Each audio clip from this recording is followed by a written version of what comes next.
These protesters are demanding answers from their government. They often wake up to reports of new corruption scandals. Lucy Kamau and her friends traveled from the outskirts of Nairobi to join in the demonstration. We don't want corruption anymore. We want everyone to benefit. I don't have any money and I want changes.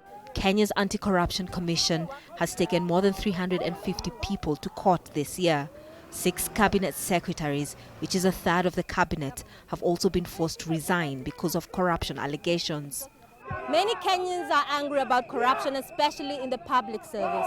The president recently declared corruption a threat to national security, but these people want to see more action.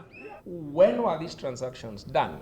If you look at In this forum, some of Kenya's economic think tanks discussed the latest scandal, the Eurobond. Last year, the government raised roughly $2 billion in capital after borrowing from European and American investors at the Irish Stock Exchange. This was to pay off some loans and fund building projects, but it's not clear on what projects $1.4 billion has been used. I think the president has made many statements that seem impassioned against corruption. However, in terms of action, we haven't seen action that is commensurate to the statements, which seems to demonstrate a lack of political will.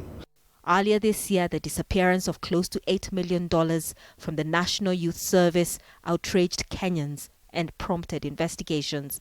Parliament is being probed for diverting millions in false allowances, unaccounted loans, and other alleged fraudulent payments. Several county governments have also been accused of misappropriating public money.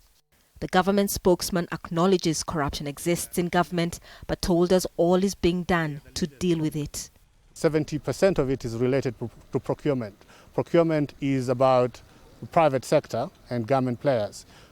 Principally, before, we've only been able to deal with the government side of that. If we can now allow for the private sector people to also take responsibility for what is obviously criminal, then we are heading in the right direction. But these protesters have no faith in the government's fight against graft. They say they are yet to see any jail terms for those they accuse of stealing their money. Catherine Soy, Al Jazeera, Nairobi.